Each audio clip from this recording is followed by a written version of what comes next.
Hello दोस्तों, केना छी अहाँ सब? अहाँ सबके स्वागत करै छी करने ब्लॉग। तो चलू आइ के ब्लॉग में अहाँ सबके देखाबो जा रहल छी पीला सरसों के कटनी से लऽ कऽ दाना निकालब तक के प्रोसेस पूरा यह वीडियो में हम देखाब। तो अहाँ सब अंत तक बनल रहब, बहुत मजा आयत आइ के ब्लॉग में। तो देखियो एहिमे पीला सरसों छलै से सब कटा गेलै, बोझ बन्हा गेलै। अब वो जा रहल छी घर। आ तो देखियो काला से ई सब जे खुट्टी सब ये ओ सब पीले सरसों के छलै, तो ओ सब पीला सरसों जते भी छलै सब कटा गेलै। अभी बचल छै काला सरसों। ई काला सरसों के हमरा इम्हर तोरी कहल जाइ छै। अहाँ सबके इम्हर की कहल जाइ छै से जरूर बतायब।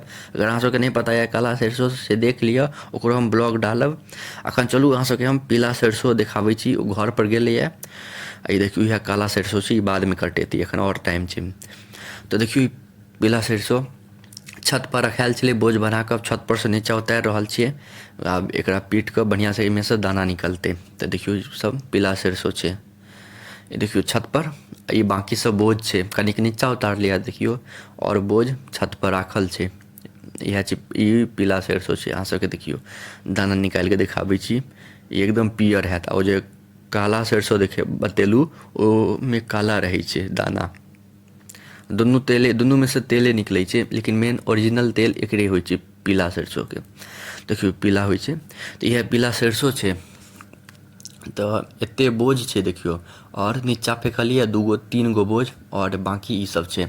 तो पूरा पारंपरिक तरीका से बतायब। देखियो नीचा में कते गिरल छै, झड़लैए सबटा बोझ। नीचा में धेलिए ना तो सब झड़लैए।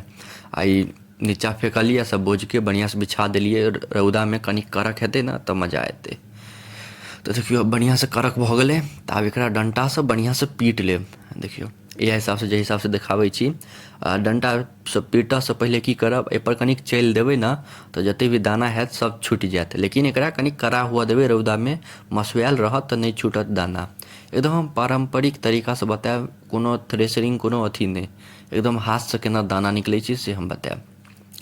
तो देखियो एकदम पहिले की करबै, कनिक चलि देबै बढ़िया से, ठीक छै। चलि देबै तो सब छिमरा सब में से छूटि जेतै दाना कनी मनी, ठीक। और जे नहीं छूटतै ओकरा डंटा से बढ़िया से छोड़ा लेब। देखियो सबसे पहिले एना चलि लेब, जते भी दाना हेतै सब छूटि जेतै एकदम कर कर कऽ। एकदम रौदा में कड़ा भऽ जायत। एहन उखाड़बै ने तो एकदम कड़ा भऽ जायत, ठीक छै। एकदम खर उठै छै।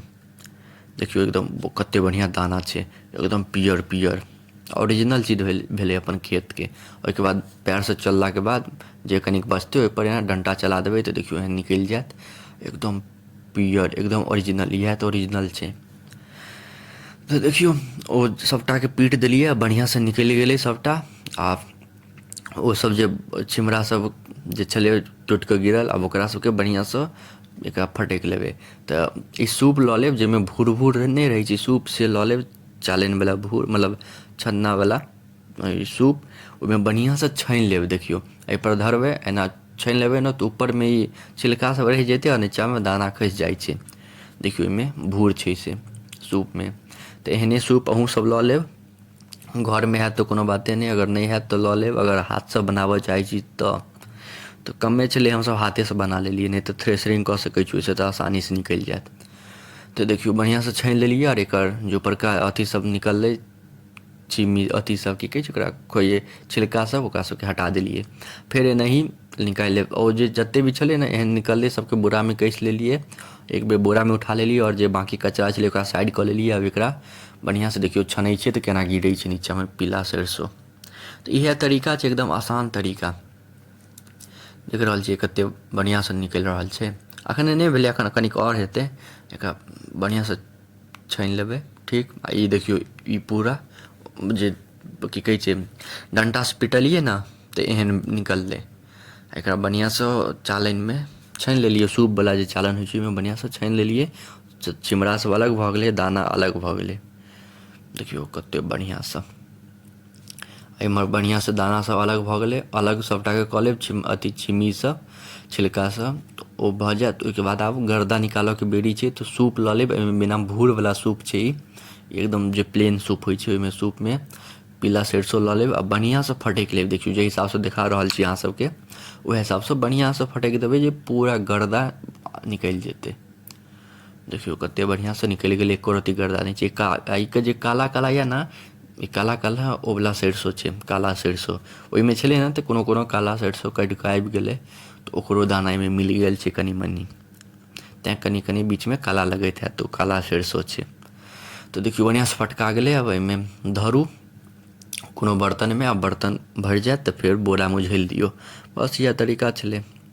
आब देखियौ सभटाके बना देलिए, एकदम बढ़िआँसँ बनि कऽ तैयार भऽ गेलै। आब एकरा रौदामे सुखाय लेल धऽ देलिए। देखियौ कतेक मस्त दाना छै।